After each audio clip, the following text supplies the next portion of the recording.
Your first real paycheck just hit, $3,400 after tax. You stare at the number like it is a fortune. It isn't. Not yet. But something has started. Rent is $1,200. Then the car payment. Then groceries. Then utilities. Then everything else. By the 28th of the month, you have $180 left, and a feeling that something does not add up. You can't name it yet. Something in the numbers doesn't add up. The feeling stays with you. You think more income will fix this. It won't. Not without changing the structure underneath it. The person who can't save on $58,000 usually can't save on $95,000 either. Same habits. Bigger leaks. It is not an income problem. It is a structural problem. Nobody ever taught you that before. School taught you nothing about money. Work taught you how to earn it, not how to keep it. You need to build the habit before it has to carry the weight. That starts tonight, right now. Every dollar that leaves without a purpose is a leak. You start finding the leaks tonight. You don't need to fix everything tonight. You just need to decide to start. So you do. You are 22. Net worth, 0. But the structure is about to change. It starts now. You're on the couch on a Tuesday night. You find a compounding calculator on your phone. $1,500 a month at 7% real return starting at 25. By 40, that number is $480,000. You read it twice. You change the inputs. What if you save more? What if you start right now? You run it again. You find the FIRE community. People your age are quitting work at 40, 42, 45. Not heirs, not founders. Engineers, nurses, accountants. People who made one decision early and kept making it. You make the decision that night. Not a goal, not a plan yet. A decision. That is different.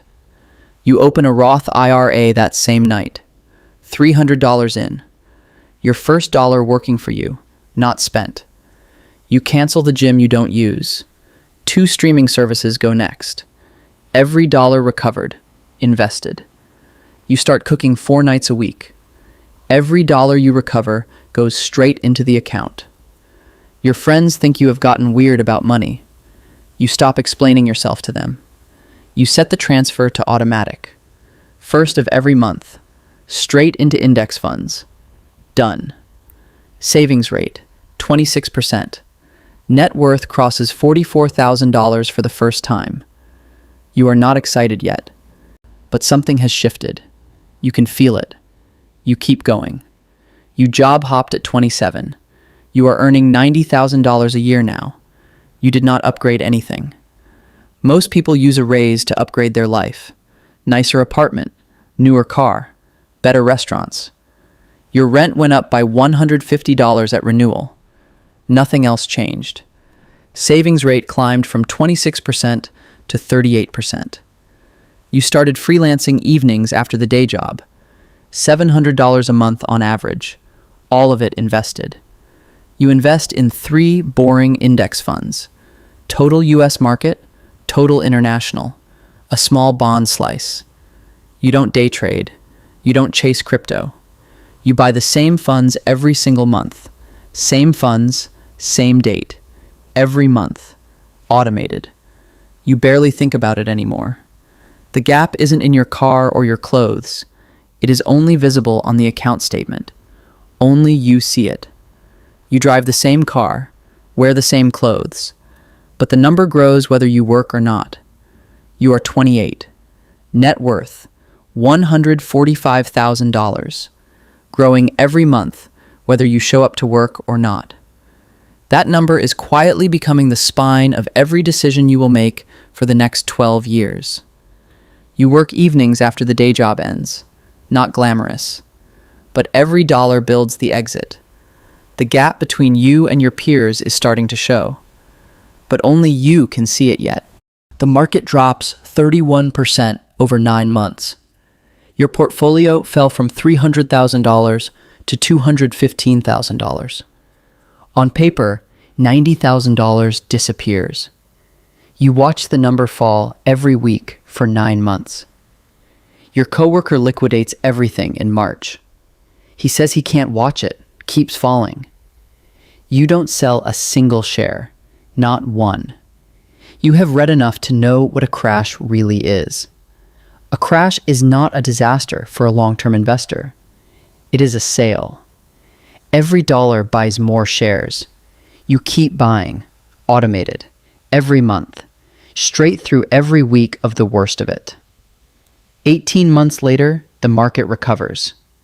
Your portfolio doesn't just return, it surpasses. Net worth, $355,000.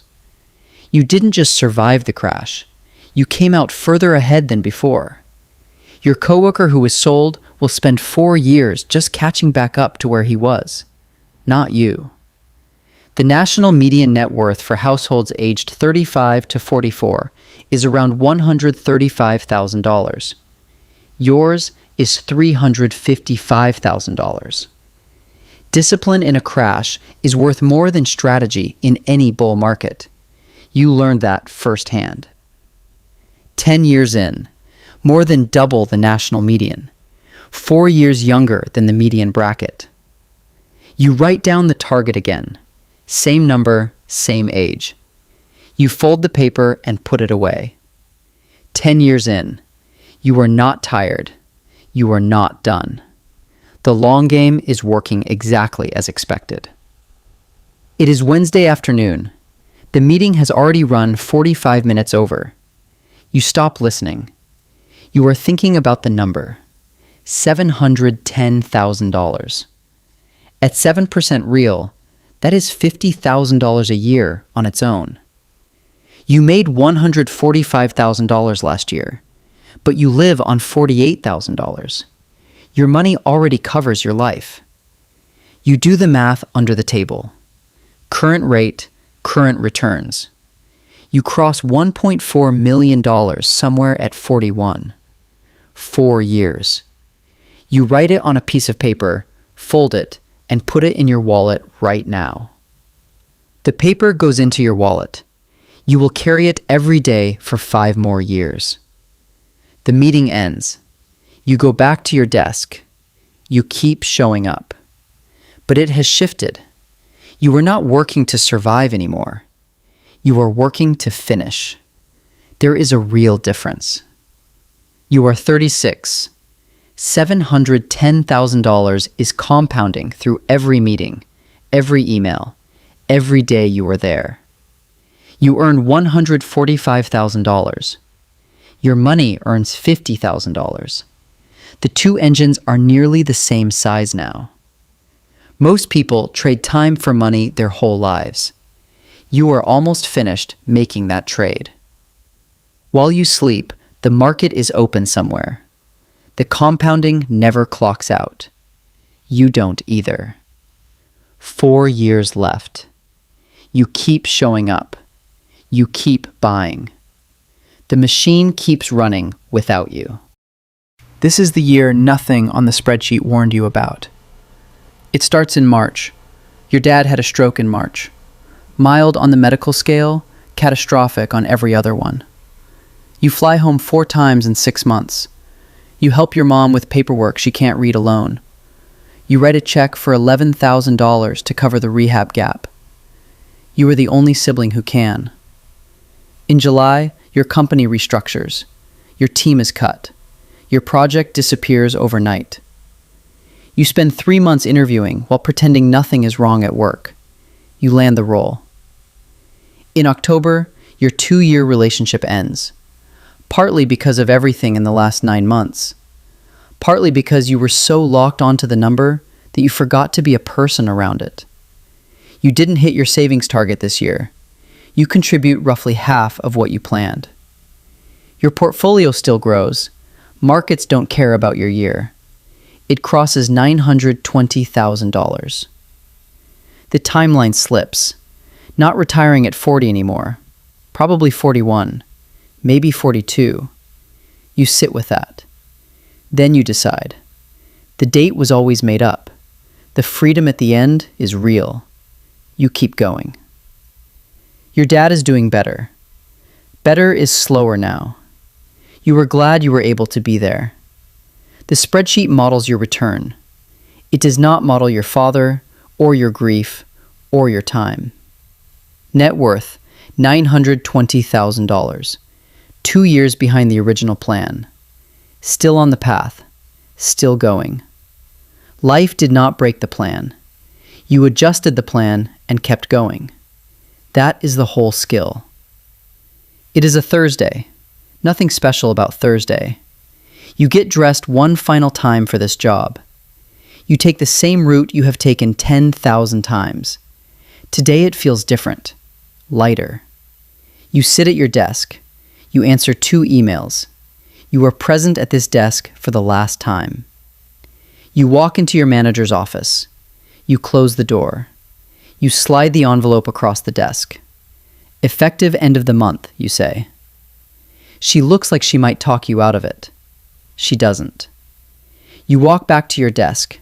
You pack a small box. You say goodbye to the people who matter. The parking lot is quiet at 11 a.m. on a Thursday. You sit in your car for a full minute. No calls to take. No meetings to prepare for. No alarm set for tomorrow. Nothing pending.